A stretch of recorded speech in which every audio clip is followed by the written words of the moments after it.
Assalamualaikum warahmatullahi wabarakatuh. Kota Purworejo elok berirama, mata bersinar, tanda bahagia. Kita di sini telah berjumpa untuk acara yang istimewa. Alhamdulillahilladzi an'amana bini'matil imani wal islam wa nusalli wa nusallimu ala khairil anam Sayyidina wa maulana Muhammadin wa ala alihi wa sahbihi ajmain, amma ba'du.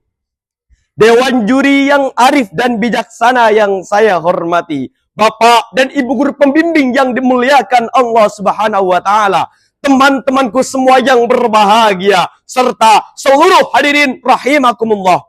Puja dan puji syukur kehadirat Allah Subhanahu wa taala yang telah memberikan nikmat kepada kita, nikmat yang luar biasa, yaitu nikmat iman dan Islam. Salawat serta salam semoga senantiasa ditetapkan kepada uswatun hasanah kita, sang pembawa cahaya kedamaian, baginda habibana wa nabiyana wa maulana Muhammad sallallahu alaihi wasallam. Perkenalkan, nama taruna Umar. Pada kesempatan yang berbahagia ini, izinkan saya menyampaikan pidato dengan judul moderasi beragama. Teman-teman tahu tidak apa itu moderasi beragama? Moderasi beragama adalah sikap mengurangi kekerasan atau menghindari keekstriman dalam cara pandang, sikap, dan praktik beragama. Dalam bahasa Arab, moderasi adalah adil dan seimbang. Kita sadar bahwa takdir Allah menciptakan perbedaan bukan untuk saling bermusuhan, namun untuk saling melengkapi dan saling kenal mengenal. Allah berfirman dalam Al-Quran surat Al-Anbiya ayat 107.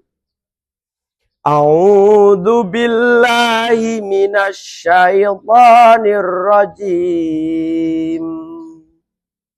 Bismillahirrahmanirrahim. Wa ma arsalnaka illa rahmatan lil alamin. Shadaqallahul azim. Artinya, dan kami tidak mengutus engkau Muhammad, melainkan menjadi rahmat bagi seluruh alam. Hidup di Indonesia dengan komunitas internasional yang beberapa di antaranya beda suku, budaya, bahasa, agama, dan keyakinan. Apa yang akan terjadi ketika kita tidak melakukan hidup moderat dalam bersikap? Maka yang akan terjadi saling berbenturan sehingga rawan menjadi konflik dan perpecahan. Ada sebuah cerita yang tertulis di dalam kitab Arisalah Abu Syairiyah, yaitu kitab kesayangan Syekh Yai Haji Maimun Zubair. Beliau menyampaikan bahwa kakeknya dapat ijazah dari Said Umar Sato, kakaknya Said Abu Bakar Sato, pengarang kitab Ihanatut Thaibin.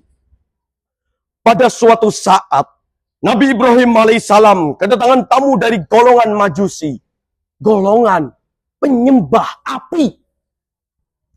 Tok, tok, tok. Suara ketukan pintu. Lalu Nabi Ibrahim menghampiri dan mempersilahkan masuk.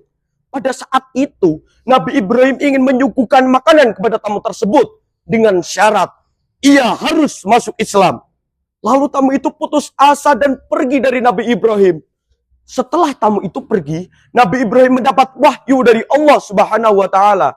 Orang itu berusia 50 tahun.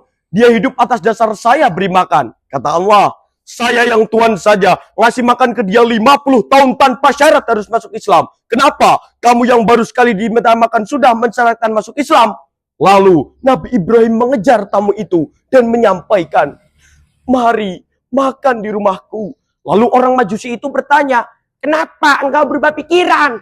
Lalu Nabi menyampaikan, saya ditegur oleh Allah Subhanahu wa taala. Teman-teman semua, bagaimana kondisi kita sekarang? Apakah sudah bisa bertoleransi dengan baik di antara kita? Masih banyak orang-orang yang fanatik. Bahkan sesama muslim pun masih ada yang mengkafir-kafirkan orang-orang yang tidak sealiran. Itulah awal dari perpecahan yang tentu sangat membahayakan bangsa Indonesia. Lalu bagaimana dengan konsep bahwa hadirnya agama Islam itu sebagai rahmatil alamin? teman-teman semua harus tahu bahwa pendiri negara ini mereka memiliki toleransi yang tinggi antar umat beragama. Walaupun mereka memiliki keyakinan yang berbeda, tetapi mereka tetap bersatu untuk mewujudkan kemerdekaan Indonesia. Hadirin rahimakumullah, beragama secara moderat menjadi kunci kemaslahatan dalam hidup berbangsa dan bernegara. Teman-teman semua harus tahu bahwa orang bisa bertoleransi dan bermoderasi dengan baik itu karena memiliki ilmu. Nah, dari ilmu itulah kita bisa bersikap. Jadi, jika kita sudah memiliki referensi yang cukup tentang toleransi, insya Allah kita hidup di mana saja bisa bertoleransi dengan cerdas dan bijak. Karena toleransi itu ajaran dari agama, sesuai yang disampaikan oleh Gus Dur. The higher one's knowledge, the greater the tolerance. Semakin tinggi ilmu seseorang, maka semakin besar rasa toleransinya. Hadirin rahimakumullah, mari kita bersyukur hidup di Indonesia yang penuh dengan kedamaian untuk menjalankan ibadah dengan keyakinan kita masing-masing. Dan kita sebagai generasi muda untuk bisa menjaga keutuhan bangsa ini. Karena bagi saya, bagi guru-guru saya, bagi Dewan Juri semua yakin bahwa NKRI harga mati merdeka.